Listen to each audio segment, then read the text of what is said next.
જય માતાજી મિત્રો, આજે આપણે ભારતના રાજ્યો અને તેના નામના અર્થ શું છે ને એ સમજીએ. ગુજરાત રાજ્ય, તેનું નામ કઈ રીતે પડ્યું ને એ 8મી સદીમાં શાસન કરનાર ગુર્જર શાસકો, તેના નામ પરથી ગુજરાત પડ્યું અને જેનો અર્થ થાય છે ગુર્જર ભૂમિ. રાજસ્થાન, આ રાજ્યમાં વર્ષોથી શાસન કરનાર રાજપૂતોના નામ પરથી રાખવામાં આવ્યું છે અને રાજપૂતોની ભૂમિ એટલે રાજસ્થાન. મહારાષ્ટ્ર, મહા અને રાષ્ટ્ર બે શબ્દો પરથી મહારાષ્ટ્ર બન્યું. રાષ્ટ્રિકા નામની એક જાતિમાંથી આ શબ્દ લેવામાં આવ્યો, જેનો ઉલ્લેખ અશોકના શિલાલેખમાં પણ જોવા મળે છે. મધ્યપ્રદેશ, મધ્યપ્રદેશ એટલે ભારતનો મધ્ય ભાગ એટલે મધ્યપ્રદેશ. પશ્ચિમ બંગાળ, સંસ્કૃત ભાષાના બોંગ શબ્દ પરથી બન્યો છે.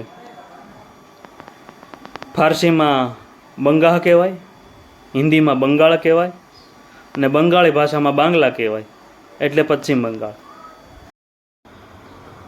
ઝારખંડ, ઝારખંડ ઝાડીઓની ભૂમિ છે. ઝાડનો અર્થ સંસ્કૃતમાં જંગલ થાય અને ખંડનો અર્થ સંસ્કૃતમાં ભૂમિ થાય એટલે ઝારખંડ. સિક્કિમ, સિક્કિમ એટલે લીંબુ મૂળના બે શબ્દોમાંથી બન્યો છે. સુનો અર્થ થાય છે નવું અને સિક્કિમનો અર્થ થાય છે મહેલ એટલે સિક્કિમ. મેઘાલય રાજ્ય, મેઘ એટલે વાદળ, આલય એટલે આવાસ એટલે કે મેઘાલય વાદળોનું ઘર એટલે મેઘાલય, વાદળોનું ઘર એટલે મેઘાલય.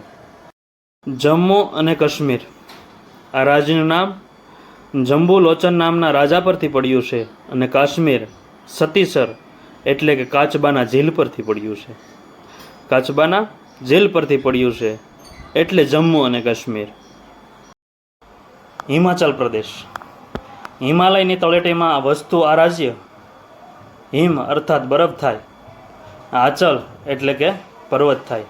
આ બે શબ્દ પરથી હિમાચલ પ્રદેશ નામ રાખવામાં આવ્યું છે એટલે કે હિમાચલ પ્રદેશ.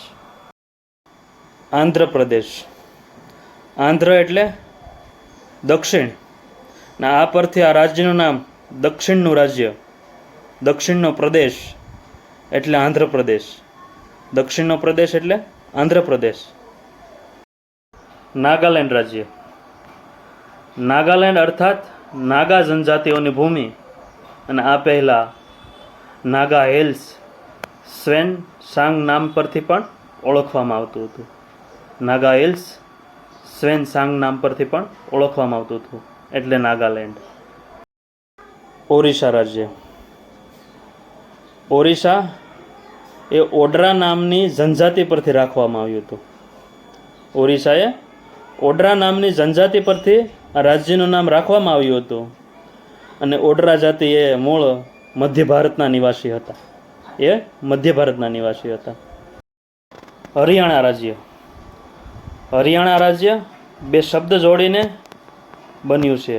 હરિ, હરિનો અર્થ ભગવાન વિષ્ણુ અને અયાનનો અર્થ નિવાસ એટલે કે ભગવાન વિષ્ણુનો નિવાસ, તે હરિયાણા, તે હરિયાણા. આસામ રાજ્ય, જે અહોમ જાતિના નામ પરથી પડ્યું હતું અને જે 600 વર્ષ પહેલાં અહોમ જાતિ અહીં રાજ કરતું હતું તેના નામ પરથી આસામ રાજ્ય પડ્યું.